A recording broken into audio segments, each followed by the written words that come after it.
Dear students, I am here with a new lecture from the chapter Respiration of the course Plant Physiology 1. I had started the topic aerobic respiration in my previous lectures and I will continue the same topic in this lecture. In this lecture, I will discuss the citric acid cycle step of the aerobic respiration in detail. Our learning objective for this topic is to understand what is Krebs cycle, what is the enzymatic regulation of the Krebs cycle, how ATPs are generated, and what is the significance of Krebs cycle with reference to the aerobic respiration. Let's start. Citric acid cycle is also called Krebs cycle or tricarboxylic acid cycle. It has multiple names, some on the basis of the scientist who discovered, or some on the basis of the pathway which is actually utilized in the cycle. The process of citric acid cycle oxidizes the glucose derivatives, fatty acids, or amino acids to carbon dioxide through a series of enzymatically controlled steps. In prokaryotic cells, the citric acid cycle occurs in the cytoplasm. In eukaryotic cells, the citric acid cycle takes place in the matrix of the mitochondria. As I told you in my previous lectures, that mitochondria is very important with respect to the aerobic respiration. And in mitochondria, especially in the structure of mitochondria, the inner membrane of the mitochondria and matrix has huge importance as compared to the rest of the parts of the mitochondria. This cycle was first elucidated by the scientist Sir Hans Adolf Krebs in 1900 to 1981. In the era of this, during his work, he gives the discovery about this cycle. Citric acid cycle is an amphibolic pathway cycle, that is both type of reactions, oxidation and reduction, occur in this cycle. It is important central metabolic pathway that connect almost all the individual metabolic pathways. It oxidizes the acetyl CoA to two molecules of carbon dioxide and water, and reduced coenzymes FADH2 and NADH are produced. And the abbreviation of these coenzymes I told you in my previous lecture when I discussed the glycolysis. PDH pyruvate dehydrogenase complex connects the glycolysis to Krebs cycle or TCA cycle by converting the pyruvate to acetyl CoA, because pyruvate don't have the ability to directly enter into the mitochondria.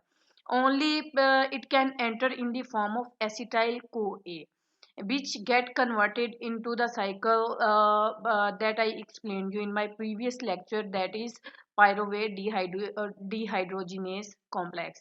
Each glucose produce two pyruvates in uh, in that process. It is a series of redox, dehydration, hydration and decarboxylation reactions divided into 8 specific steps. Each turn of the cycle produced one GTP or ATP as well as 3 NADH and 1 FADH molecule, which is used in further steps of respirations to produce. Now here I will discuss each of the 8 steps one by one to explain you the importance with reference to ATP synthesis of each step. Now in this you can see this is the first reaction of the Krebs cycle, which is called the formation of citrate. In this reaction of the cycle, condensation of the acetyl CoA with oxaloacetate to form citrate catalyzed by citrate synthase enzyme. As I told you, all the process whole process of respiration is enzymatically controlled. So every step had specific enzymes. So for the citrate formation from the acetyl CoA in the presence of oxaloacetate, enzyme citrate synthase is used, and it convert the acetyl CoA to citrate. Once the oxaloacetate is joined with acetyl CoA, a water molecule attacks the acetyl, leading to the release of the coenzyme A from the complex. Second step is called the formation of isocitrate. The citrate is rearranged to form an isomeric form called isocitrate by an enzyme aconitase. Again, enzyme. In this reaction, a water molecule is removed from the citric acid and then put back on the another location. The overall effect of this conversion is that the hydroxyl group is removed from the 3 end to the 4 end position on the molecule. This transformation yields the molecule isocitrate. So here you can see in the chemical structure of the reaction, citrate get converted into isocitrate in the presence of aconitase enzyme, and in this reaction water molecule is yield. So as I told you, all the reactions, they are categorized under hydration, dehydrogenation, and redox reaction. So in some steps water is added, as I told you in the first step. In some steps it is removed from the cycle, somewhere they get reduced and somewhere they get oxidized. Third step is called the oxidation of the isocitrate to alpha ketoglutarate. In this step, isocitrate, in the presence of isocitrate dehydrogenase enzyme, get converted into the alpha ketoglutarate. The enzyme isocitrate dehydrogenase catalyzes the oxidation of the hydroxyl group at the fourth position of isocitrate to yield an intermediate, which then has a carbon dioxide molecule removed from it to yield alpha ketoglutarate. So this carbon dioxide which is produced is evolved into the air. As I told you, this evolution this into the air occur through, if it occurs in the leaves, then through stomata, or if from the bark, then lenticels are involved, and if it occurs in the root, then root hairs are involved. And in this process, one NAD is utilized to get converted into NADH molecule with the release of a proton. Fourth step is the oxidation of alpha glutarate to succinyl CoA. Alpha ketoglutarate, in the presence of alpha ketoglutarate dehydrogenase complex, get converted into the succinyl CoA form of the molecule. And in this, again a molecule of carbon dioxide is evolved, and NADH molecule get reduced into NADH, and a proton produced in this reaction also.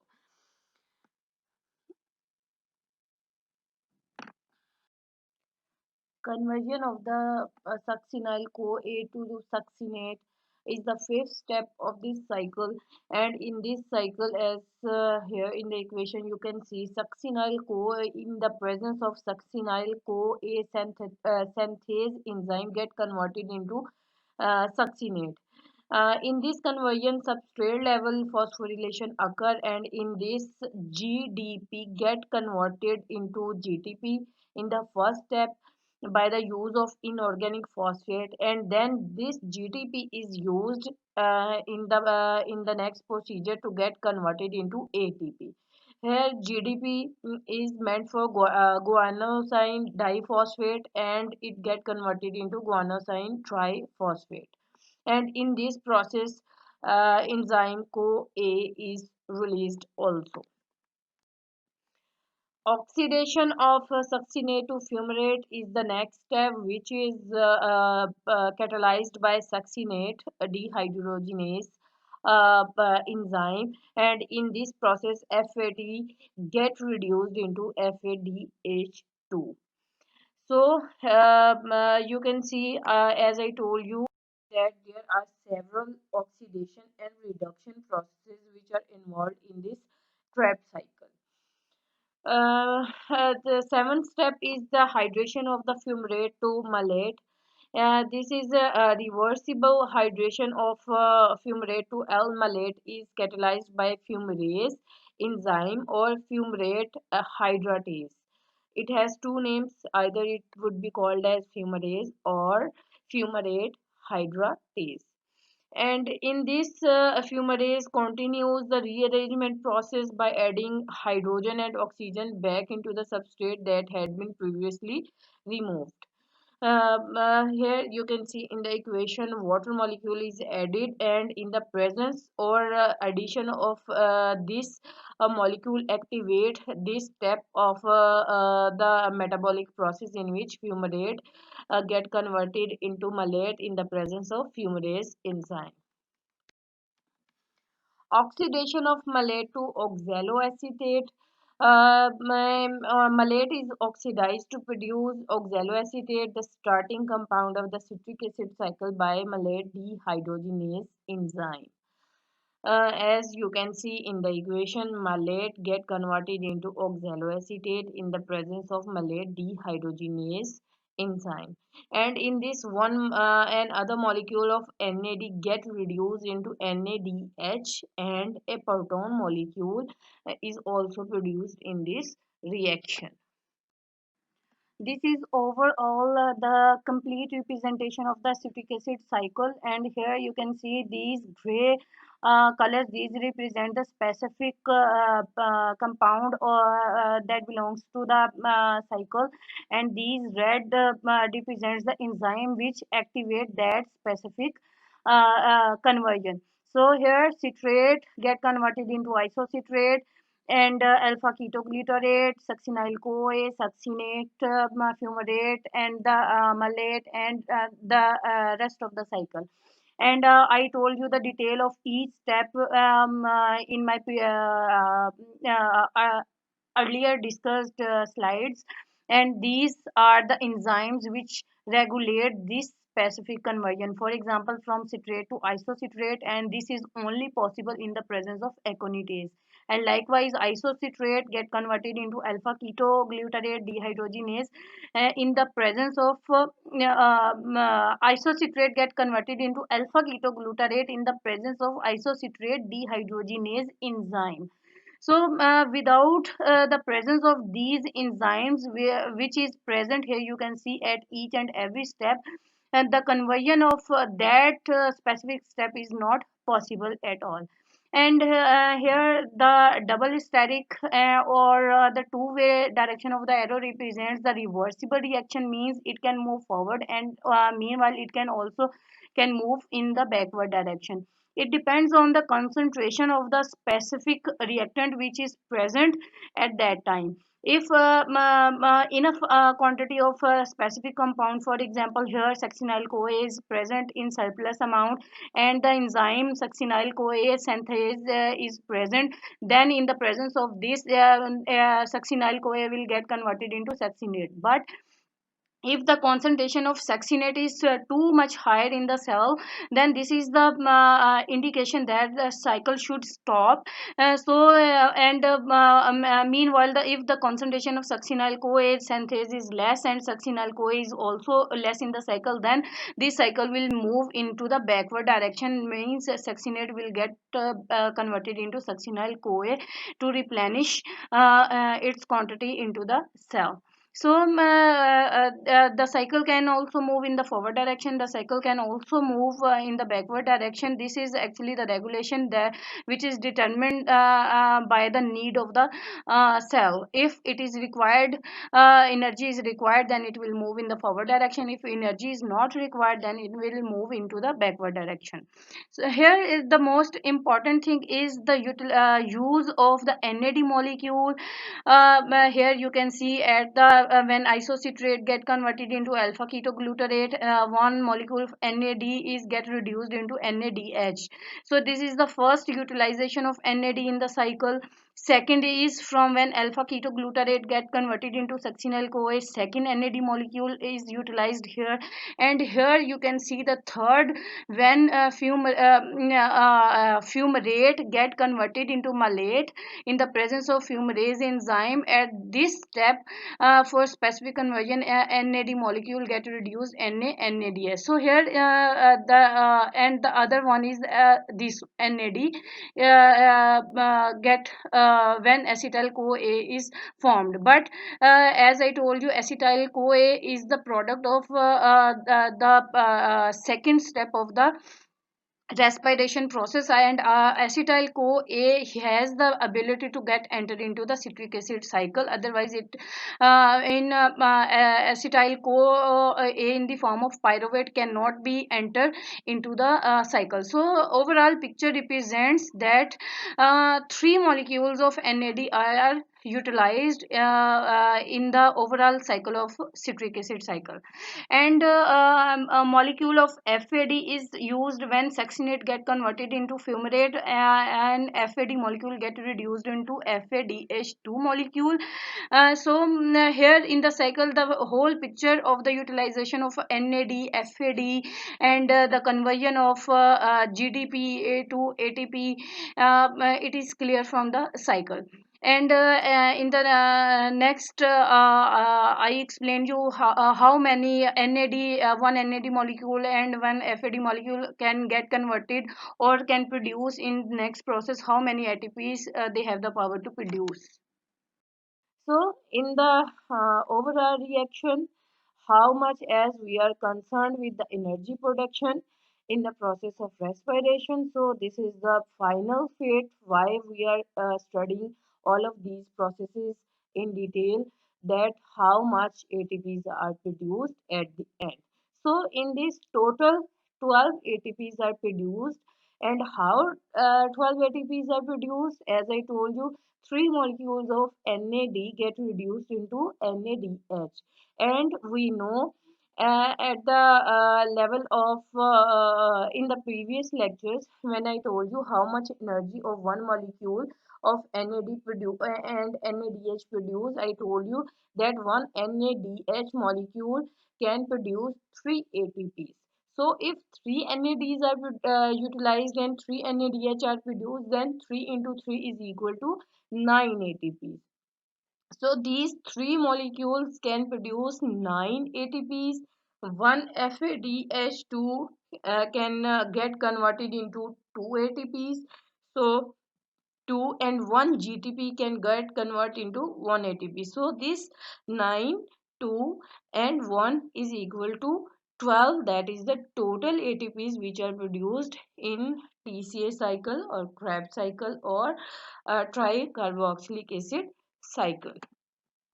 Reviewing the whole process, the Krebs cycle primarily transforms the acetyl group and water into carbon dioxide and energized form of the other.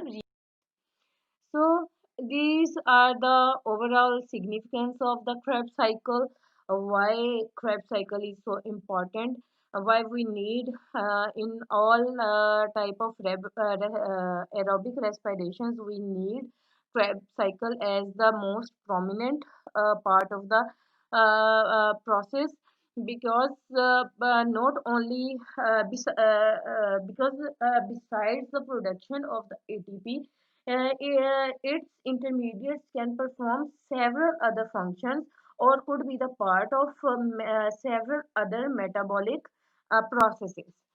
For example, as I told you, in the body, amino acids are very important.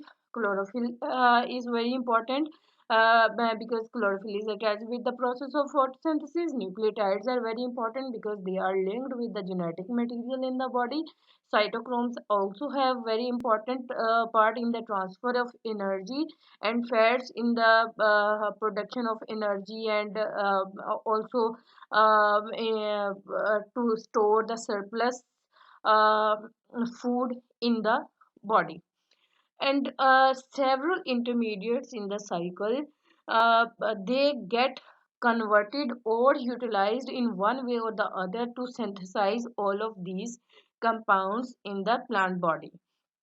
For example, succinyl CoA takes parts in the formation of chlorophyll, and chlorophyll we know had a significant and very important role in the process of photosynthesis. And in the absence of and in plants, green plants, 90% of the photosynthesis is carried out in the presence of chlorophyll. Likewise, alpha ketogluteric acid, pyruvic acid, which is the end product of glycolysis, oxaloacetic acid, which is the part of TCA cycle. Uh, all these compounds or intermediates of the cycle are used to be get converted into several types of amino acids. And amino acids, we know these are the building blocks of the proteins, and all type of proteins, even the enzymes, we are proteinous in nature. So amino acids are the building blocks of all proteins. And here we know in this process these intermediates are produced that help to restore the amino acid level in the body. And however, to produce these intermediates, enzymes are used. So if enzymes are not replenished in the body, then it would be they will be vanished, and it would not be possible to carry out any type of metabolic process in the body, because all biological processes, they are dependent on the presence of enzymes. So, ATP release is the main process of main production or main product for which respiration process is carried out in the body. This the ATP which is generated is used for the various metabolic activities of the cell. By this cycle, carbon skeletons are got, which are used in the process of growth and for the maintaining the cell. As we know, proteins, fats, and lipids, and carbohydrates, and several other biological and organic molecules. Carbon is the basic skeleton or backbone of each of the organic molecule. So they help to form and maintain this carbon skeleton or backbone for the organic molecules. In the absence of this carbon and hydrogen that serves as the backbone, it is not possible to maintain the basic structure of any biological molecule, for example carbohydrate, proteins, fats, etc. So overall, we can summarize that Krebs cycle is a very important and crucial part of the aerobic respiration. And in this, if a single step is disrupted by any factor in the body, maybe due to the rise of pH, maybe due to the variation in the temperature, maybe due to the availability of some enzyme, or any other chemical or mechanical factor, then it is not possible to complete the aerobic type of respiration. Body will be deficit in this situation for ATP, or in the amount of energy which is required to carry out the normal functions of the body. Because I told you, metabolic process and respiration process is the main process that generates energy for all type of metabolic processes. Either we can can see their result or not, but ATP is compulsory to carry out all of these functions in the body. I use these books. These are very informative to prepare this lecture. If you are interested, you can follow these books as a reference. Uh, Thank you very much.